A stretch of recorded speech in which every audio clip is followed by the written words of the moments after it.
डब्याला. तुला काय पाहिजे बाळा? आणि शेपू आणि चपाती बनव, मला खूप आवडते. बर बनवते.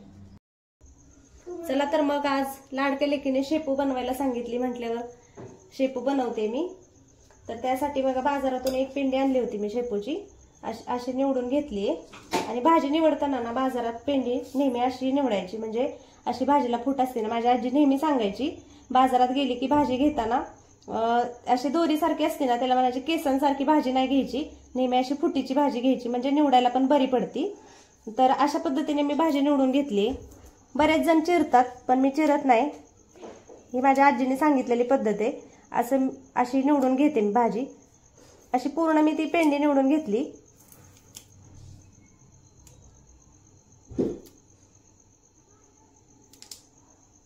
आणि काय होतं, चिरलं ना त्याची म्हणजे पूर्ण असा पाला येत नाही. आणि थोडे थोडे आता पण मी बघा असे जास्त पूर्ण पाला घेतलेला नाही भाजीचा, थोडेफार असे हे पण घेतलेत.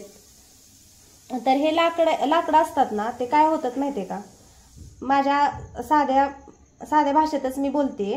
तर ती लाकडं असतात ना, आपल्याला खाताना ना, म्हणजे वयस्कर वगैरे आपल्या घरात असतात आजी आजोबा, तर त्यांच्या दातात गुंततात. त्यामुळे अशा पद्धतीने भाजी निवडली ना तर खूप छान होते. आणि चिरून घेतली तर बरीचशी लाकडं त्या भाजीत येतात आणि ते दाताखाली गुंततात, म्हणजे खाताना भाजी. अशा पद्धतीने मी पूर्ण भाजी निवडून घेतली. निवडून घेतलेली भाजी आता कट करून घेते. अशी थोडी थोडी धरायची, जास्त बारीक नाही कापायची. असे एक तीन चारच काप द्यायचे. हे बघा,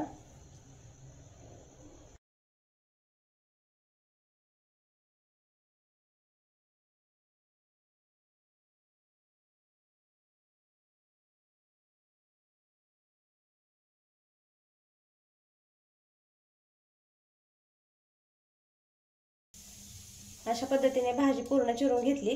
आता स्वच्छ 2 पाण्याने आपण धुवून घेऊ. 2-3 पाण्याने स्वच्छ धुवून घेते. अशा पद्धतीने चिरून 2-3 पाण्याने मी भाजी धुवून घेतली आणि चाळणीत ठेवली. म्हणजे काय होईल, त्यातलं पाणी जे एक्स्ट्राचं असतं ते वितळेल, म्हणजे जास्त भाजी आपली अशी ओली होती, सुट्टी होते. तरी ते मी थोडी छोटी वाटी असते ना आपली, ती वाटी मुगाची डाळ घेतलेली, स्वच्छ निवडून धुवून घेतली आणि एक 2-3 मिनिटासाठी भिजत ठेवली होती. आणि त्यासाठी बघा भाजीला लसूण घेतला होता, एक 4-5 पाकळ्या घेतल्या होत्या, त्या अशा चिरून घेतल्यात बारीक. आणि 4-5 मिरची तिखट आहे.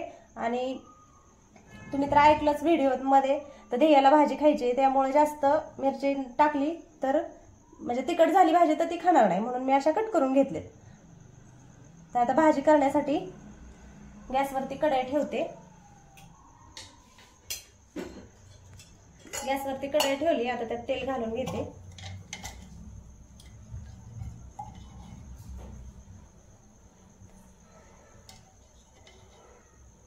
एक 1.25 चमचा तेल घातले मी.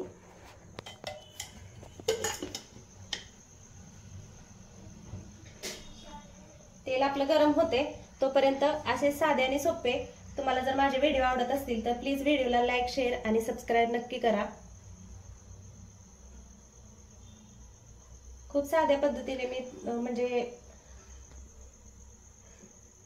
रेसिपी टाकत असते.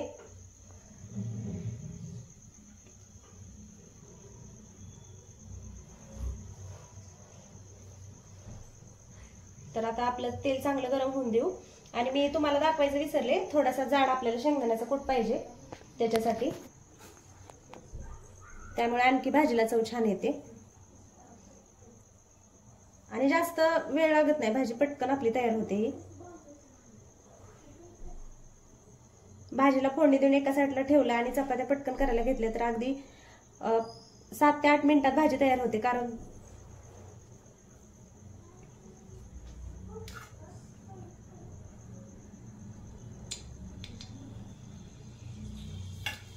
मी थोडा लसूण टाकून बघितला, पण अजून तेल चांगलं गरम झालं नाही. तरी तर पहिल्यांदा आता तेल गरम झाले, गॅस मध्यम ठेवते आणि पहिल्यांदा मिरची घालते, म्हणजे मिरची जरा भाजली की भाजीला चव छान येते.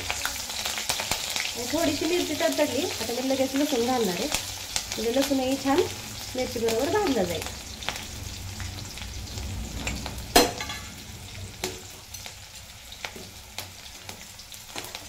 हे बघा मिरची छान भाजली आपली. आता लसूण जरा तांबूस रंगावरती आले की लगेच भाजीला फोडणी देऊ आपण.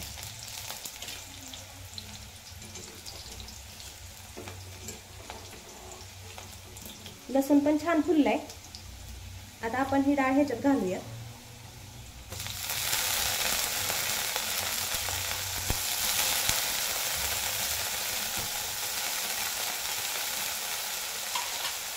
आणि हलवून घेऊ. गॅस थोडा फुल करायचा. नंतर डाळी थोडं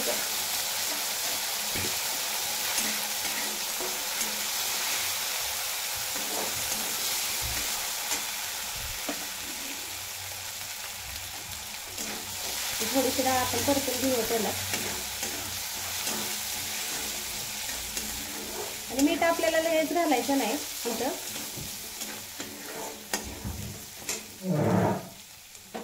आणि आता ही भाजी कढईमध्ये घालतो.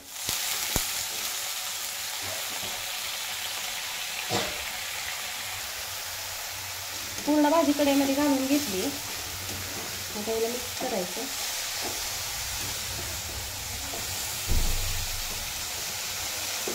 तुम्ही मिरची बारीक करून घालू शकता. पण लहान मुलं असतील तर काय होतं, मुलांना मिरची बारीक करून घातली की ती काढता येत नाही. तिखट लागली की मग ती मुलं खात नाहीत भाजी.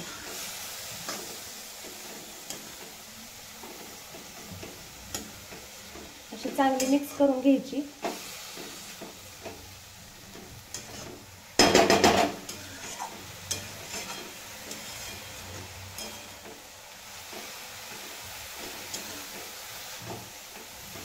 आणि तुम्ही ह्याच्यात हरभऱ्याची डाळी घालू शकता. जर सकाळी भाजी आपल्याला डब्याला बनवायची असेल ना, तर संध्याकाळी थोडीशी अर्धी वाटी छोटी असते ना मसाल्याच्या डब्यामध्ये, ती अर्धी वाटी जरी डाळ भिजायला घातली ना तरी पटकन सकाळी आपल्याला त्या डाळीपासून भाजी बनवता येते. खूप छान लागते ती पण डाळ.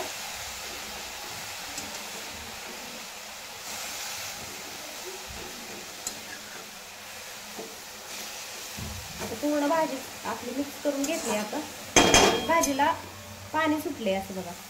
त्यामुळे मीठ लगेच घालायचं नाही. मीठ घातलं ना अजून जास्त पाणी सुटतं भाजीला.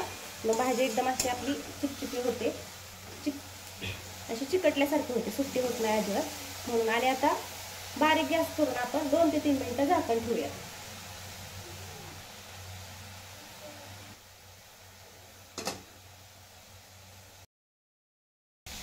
एक 2-3 मिनिटं झालेत. आता झाकण काढून आपण भाजी हलवून घेऊ.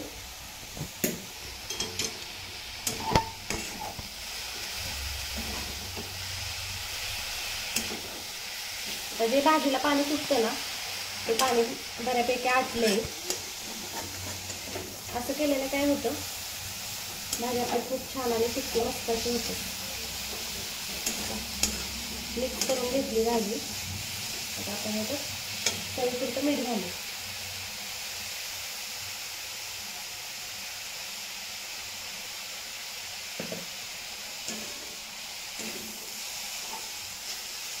आणि परत मिक्स करून घेऊ.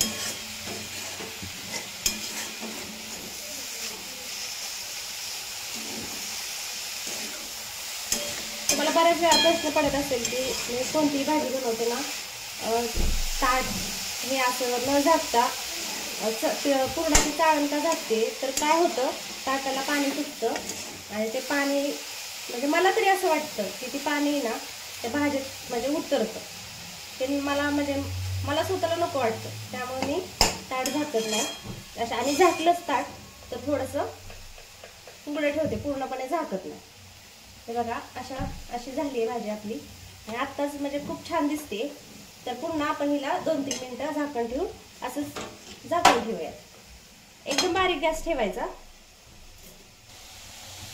आता पुन्हा 2-3 मिनिटं झालेत. भाजीवरचं झाकण काढून घेऊ आपण. काय मस्त सुगंध सुटलाय भाजीला बघा, किती छान दिसते भाजी.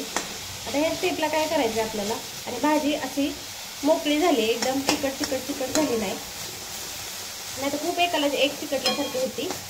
आता ह्या स्टेपला आपण जाडसर शेंगदाण्याचा कूट 3 चमचे घेतलाय बघा मी. आमच्या घरात सर्वांनाच असा कूट घातलेली भाजी खूप आवडते. आणि सांगितलेल्या पद्धतीने तुम्ही एकदा करून बघा. तुम्हाला असे वाटत असेल व्हिडिओ बघताना की म्हणजे जास्त मसाले किंवा काय वापरत नाही मी, त्यामुळं असंच हे. पण तुम्ही एकदा नक्की हे करून बघा, मग तुमच्या लक्षात येईल की कशा लागतात ह्या भाज्या. आणि शक्यतो मध्यम गॅसवरती करायच्या, म्हणजे खूप छान होतात ह्या भाज्या. पालेभाज्या ना किती छान दिसते बघा भाजी.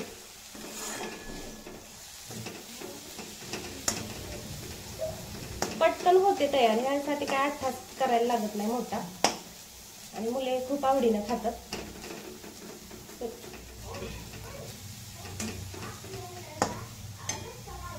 तुम्हाला जर असे साधे आणि सोपे व्हिडिओ बघायला आवडत असतील तर मला कमेंट करून सांगा. आणि प्लीज माझ्या व्हिडिओला सबस्क्राईब करा. भाजी हे बघा, आता एकदम कमी गॅस केलाय. एक मिनिटासाठी आपण गॅसवरती ठेवूयात, म्हणजे शेंगदाण्याचा फ्लेवर भाजीत छान उतरतो आणि भाजीला चवही खूप छान येते. 1 मिनिटानंतर, आता 1 मिनिट झालंय, पुन्हा मी हलवून घेते भाजीला. किती छान दिसते बघा भाजी आपली.